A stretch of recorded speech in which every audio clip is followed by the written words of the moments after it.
juste quelques mots, le temps que And I nos just amis wanted prennent to place. say a few words while our presenters are coming up to the stage.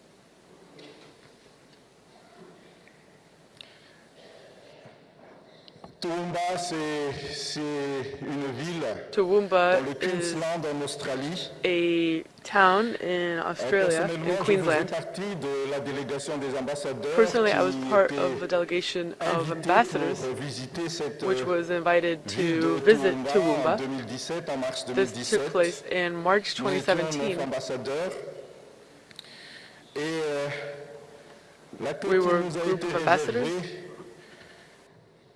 nous marque à tout jamais. And the way in which we were received C'était was extraordinaire, exceptionnel. exemplary and left a lasting impression on all of Et us. c'est pour ça que, au retour This is de why, notre voyage after we de returned from our Toowoomba, trip to Toowoomba, nous avons décidé, avec les amis together ambassadeurs, with our de friends, créer the ambassadors, l'association we des amis de decided Master to Chung found Kong the ici à association l'UNESCO of pour pouvoir Master Chung Kong's justement friends at UNESCO, dupliquer, with the pratiquer goal cette of expérience repeating this experience de la communauté de Toowoomba and replicating un peu partout the dans le experiences monde of et the apporter Toowoomba community all ce over the world, message très fort so that we could que le send vivre a strong ensemble, signal to the world, vivre en which is that communauté living together, est coexisting in our réalisable communities et is praticable feasible, it et can be c'est done, possible. Maintenant, and it nous is avons very much l'occasion possible. d'écouter ceux qui Next, sont vraiment we sur have le the terrain,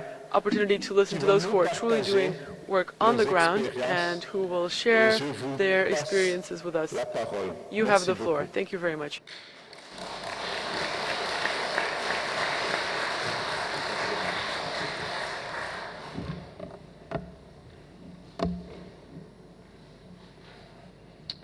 Good morning, Your Excellencies, distinguished guests, ladies and gentlemen. My name is Andrew Violent and I am your moderator for the session this morning. It gives our contingent immense pride and privilege to be representing our great city of Toowoomba in Queensland, Australia. Our group looks forward to sharing with you our journey of being a model city of peace and harmony, and we have travelled over 16,500 kilometres to share this journey with you. This morning you'll be hearing from my esteemed colleagues, Bishop Cameron Venables, Bishop Robert McGuckin, Lakshmi Gandau, Connie Q, Venerable Wu Chin, Sarwan Narayan, and finally, Mr Hanif. We will be presenting on the topic of strategic priorities for developing social cohesion and harmony in culturally diverse communities, learning from the ongoing experiences in Toowoomba.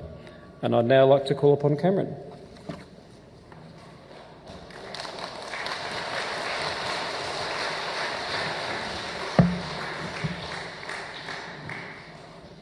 Bonjour tout le monde.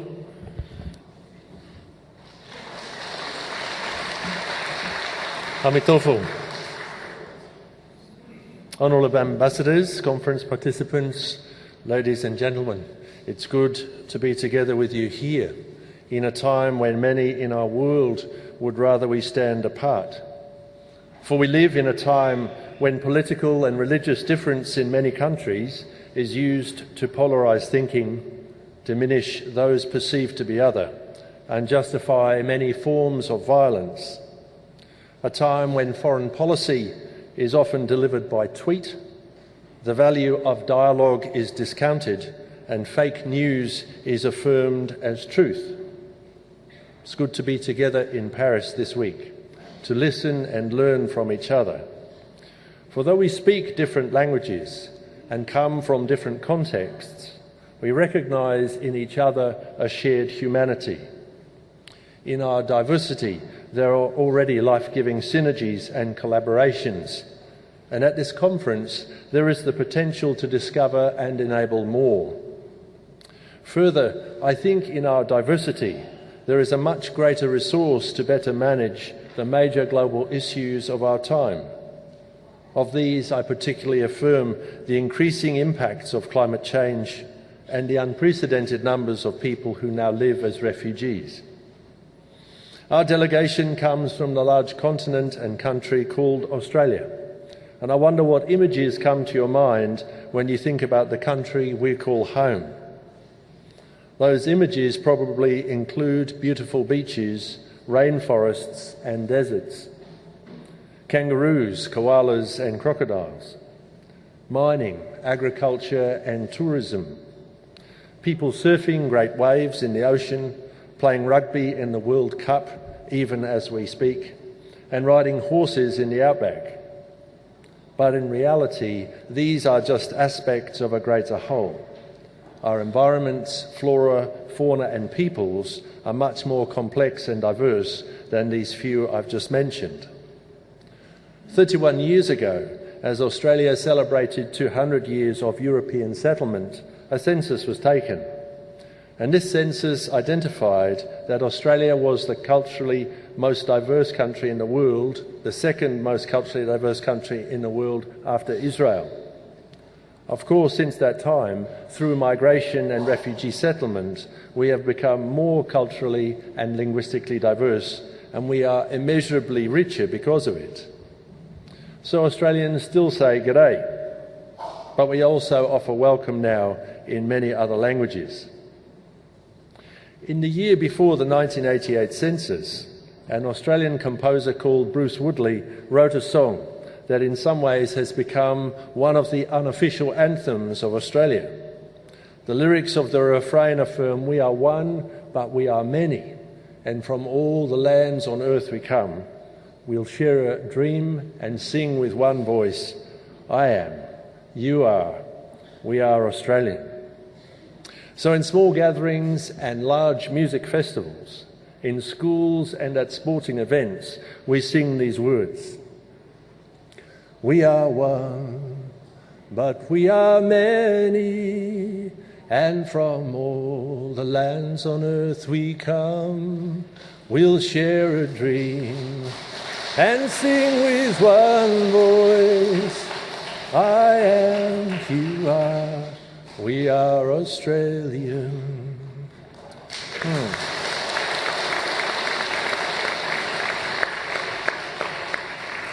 And yet alongside these beautiful words, there is evidence of racism and xenophobia in some of our political discourse, in our policies and in our media reporting.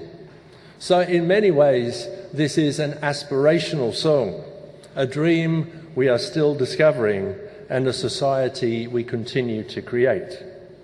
We aspire to be a society which welcomes cultural and linguistic diversity, and we continue to work to create communities in which all people can flourish. We think that Toowoomba, the city we come from, has been committed for many years now to flourishing as a culturally diverse community. So as we look back at this ongoing project, we hope to share in our presentation some of the strategically important things that help to enable ongoing cultural harmony in Toowoomba. I think there are a number of foundational elements in developing and maintaining harmony.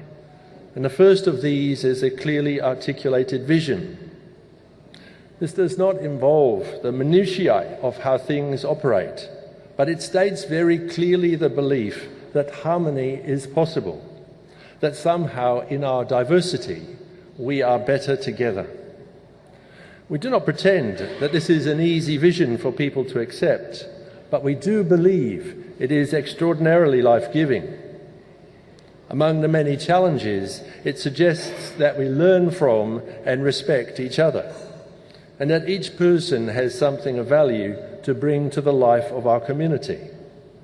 In an ideal world, this means that faith leaders do not try and convert people of other faiths, and political leaders do not ridicule those who think differently to them through adversarial debate. How do we listen to each other better, such that we develop understanding? And how do we build and nurture relationships between diverse cultural groups, faith communities and generations? But it's not enough to have a vision well expressed in all forms of media. In our experience, there is need for the vision to be promoted by sponsors. people and organisations who make it a priority to repeatedly present the vision and work with others to see how that vision can be realised in the complex, interrelated layers of our community's life, in the context of federal, state and local government leadership, in the context of business, community service and healthcare, in the context of school, university and faith communities. We are fortunate in Toowoomba that the Pure Land Learning College Association has been one of the main sponsors in promoting the vision that harmony is possible and that we are better together. They came to Toowoomba 18 years ago and 9 years ago established an office with 2 full-time staff to promote harmony in Toowoomba. And I'm thankful that Mr Hanif and Mei Ling are both with us today. The Toowoomba Regional Council has also invested in a multicultural development officer so that the vision of multicultural flourishing and harmony is clearly supported and sponsored by our local government. A third foundational element to add to vision and sponsorship is the recognition that this work is an ongoing project and requires sustained commitment. Sometimes our short electoral cycles in politics do not serve us well because the goals inevitably focus on what is possible in a 3 or 4 year term. Multicultural harmony is not a goal to be completed, but is an ongoing project that involves all of us. New people come to our community in Toowoomba from all over the world and need to be welcomed. Some people come with a very different vision and experience of culturally diverse communities. Some expect and even desire a divided community because that is all they've ever known, or that is all they can imagine. The project is ongoing and the work is ours and yours. In our presentation, we hope to offer you something of our experience and hope there is something of value. And we give thanks for this opportunity to learn from you in this time together. Thank you.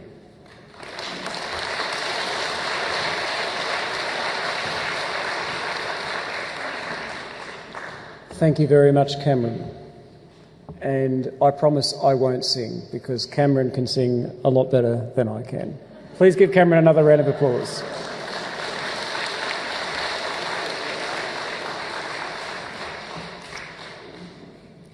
As some of you have heard previously here at UNESCO, through the facilitation and mentorship of Pure Land Learning College, our city has been working on implementing and refining our model of peace and harmony since the mid-2000s.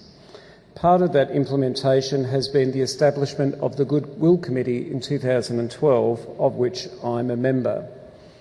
This committee is a cross-representation of a number of areas across our community and is ably chaired by Queensland Police Sergeant Scott McGrath, who a number of you would remember from his previous visits here at UNESCO. The areas of expertise from the community that is covered by the committee includes community, religion, business and youth, but to name a few. And these members of the committee are members of the community who give freely of their time to provide advice and to formulate strategy as to how best we can continue to improve the Toowoomba model of peace and harmony. Secretariat support is provided by Pure Land Learning College, and the committee continues to be indebted to the tireless work of both Hanif and also Mei Ling. The committee itself works on 3 guiding principles to be promoted and to refine the model city of peace and harmony message. And these principles are collaboration, education and social interaction. In the committee's work through collaboration, the committee strives to reach out and work with community stakeholders, including business, education and religious groups in our community. And with the networks that the committee members bring to our group, we're able to start conversations, find common ground around goals and objectives, and to work collaboratively to achieve these goals. As an example, the Goodwill Committee is working with an organisation committed to ending the blight of domestic violence in our community. And this organisation is called Toowoomba Together. We share common goals around Toowoomba being a peaceful and harmonious place, and as such is an ideal partner for us to achieve our goals. Some of you may have previously been here, have witnessed the presentation of Darling Heights Principal Mr Mark Creedon and the work that he's been doing with students who come from over 60 plus countries in his school community. It is such a powerful message to send to all in the community around living in peaceful cohabitation, and the work that he is doing is profound.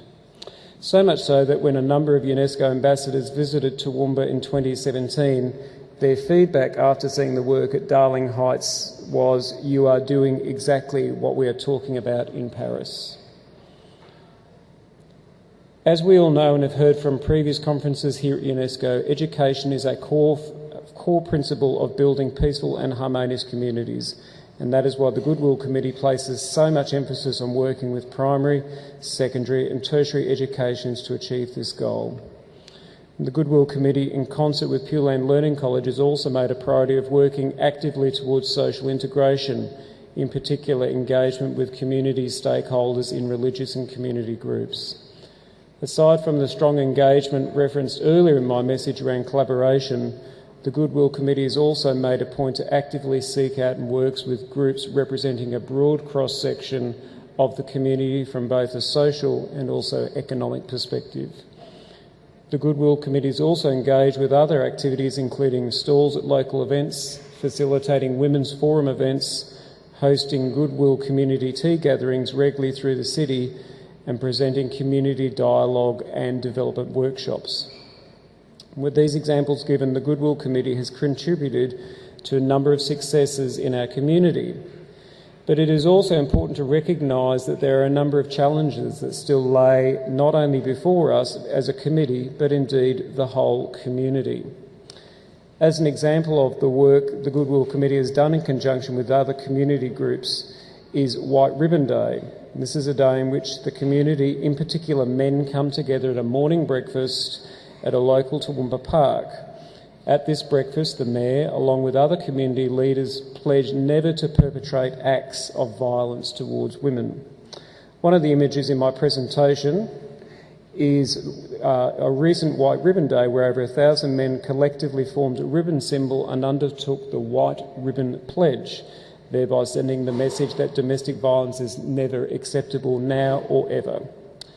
And in a similar vein, the Goodwill Committee is working with the previously mentioned Toowoomba Together, a local group whose sole aim is to stand up against domestic violence. And given the Goodwill Committee's desire to have Toowoomba as a model city of peace and harmony, the invidious nature of domestic violence must end, and the Goodwill Committee is proud to stand with Toowoomba Together in this regard. However, despite all the good work the community is doing towards refining the model, we continue to face challenges which we can and will undertake if we, as the community, make it a priority to work as a cohesive group with various stakeholders. One example is the extreme right-wing group United Patriots Front. This group has stirred a lot of community anguish and concern around the building of a mosque in another part of Australia.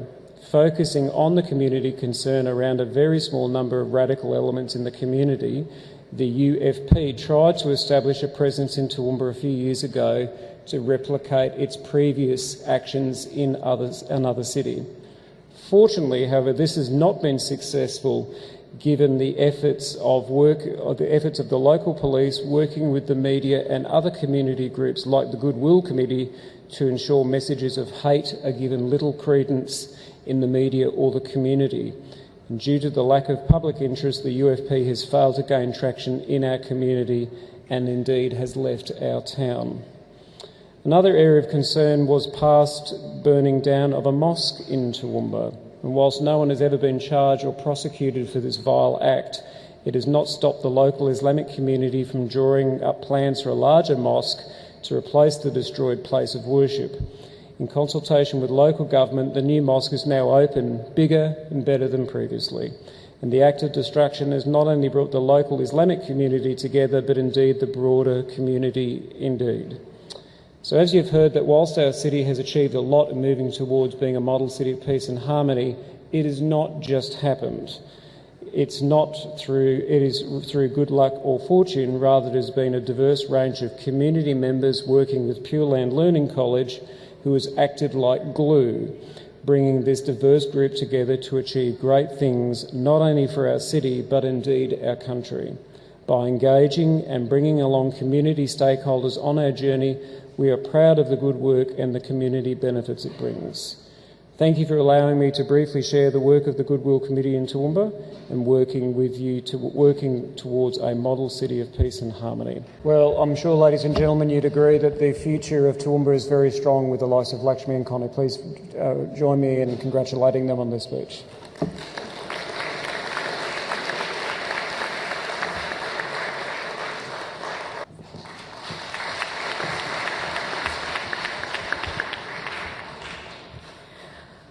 Distinguished Excellencies, Teacher Venerable Master Chin Kong, Venerables, friends who have travelled far to be here, and friends from the local community here in France, our warmest greetings to all of you. Amitofo.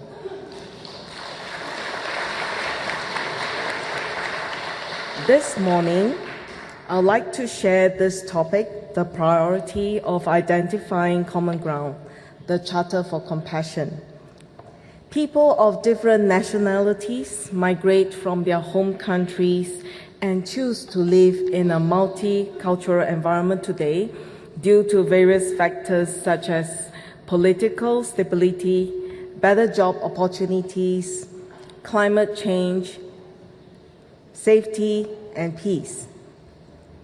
Whenever a newcomer arrives into a community, he or she will need to learn to harmonize and live peacefully with the community. Similarly, the community also needs to learn to accept the newcomers. In other words, there is a sense of priority to identify common ground. Just like an ecosystem, when new species are being introduced into it, a balance needs to be achieved. If a common ground is not established between people, disharmony and problems can arise. Take, for example, we are a Buddhist organization consisting of Asians coming from various countries in Asia and the United States of America.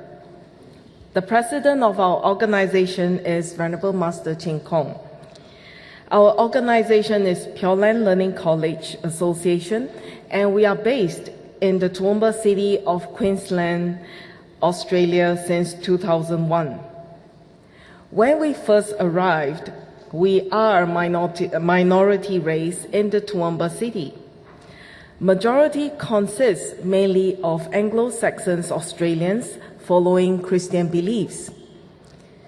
To connect with the local community, we started the Friendship Dinner to offer free vegetarian buffet to local community and welcome them to come to learn more about us and to know why we are here. During the dinner, we would hold discussion sessions on a different topic and encourage attendees to share their views and experiences, and this gives everyone a chance to get to know each other over dinner and to also understand different cultures and beliefs. The local community enjoyed such gatherings, and as a result, this event brings more people to come to get to know each other. So the Friendship Dinner has been held every Saturday since 2002. In addition, we also hold Christmas celebrations and Lunar New Year party to involve the local community. Our association also makes a contribution every year to support the work of the local hospital and hospice. We feel that both the hospital and hospice are doing important work to save people's lives. And so we share some of our association's resources towards benefiting the local community. As the Buddha once said, all beings wish for happiness, so extend your compassion to all. A generous heart, kind speech, and a life of service and compassion are the things which renew humanity. Before concluding, I would like to share a short story on compassion. Once, there was a little novice monk who studied Buddhism with a very wise teacher. He was a very good student. He was respectful, sincere, and obedient, and he learned very quickly. The teacher was so wise, he could foretell the future. The teacher knew that from the beginning that his little student could not live very long. One day he counted and he realized that this little student had only 7 days left to live. He felt sad. The teacher called the little monk to him. He said, "You haven't seen your mother for a long time. I think you need a vacation. Run on home and visit your mother and come back 8 days later from now." He did this so that at least the student could die in his parents' home. When the little novice monk left, the teacher was very sorry. He thought he could never see his young student again. 8 days later, who would show up but the little novice monk? His teacher was delighted, but he was also puzzled because the little student looked wonderful. He didn't look like someone who was about to die. Finally, the teacher decided to find out what had happened. He told the boy, "Son, I have foretold the future many times, and I have never been wrong. I sent you home because you were doomed to die within 7 days, but the 7 days have passed. Not only are you still alive, but you look great. The image of death has left you. How did you do it?" The student was shocked. He didn't have any idea how to answer his teacher, so the teacher entered the settled state of meditation, and before long, he understood. "Son, on the way home, did you save some ants?" "Yes, teacher. On the way home, I saw a whole bunch of ants trapped by some water. They were about to drown, so I got a piece of wood and rescued them." "That's it then. Your kind heart has earned you long life. The wise man of old said, 'Saving one life earns more merit than building a pagoda of 7 stories. You have saved hundreds of lives, so you will live a very long time now. You have earned a good future, but you still have to keep working to save living creatures. You must spread the message of the Buddha, teach all people to be merciful, tell everyone not to kill living creatures, and let animals live in peace.'" The little novice monk never forgot his teacher's words. He worked very hard and became a great monk, and he lived for a long, long time. This short story demonstrates that compassion can be found in human hearts, and it can be extended to all life forms. Finally, I would like to conclude my talk with a quote from the late President Nelson Mandela. "No one is born hating another person because of the color of his skin, or his background, or his religion. People must learn to hate, and if they can learn to hate, they can be taught to love, for love comes more naturally to the human heart than its opposite." Thank you very much. Amitofo.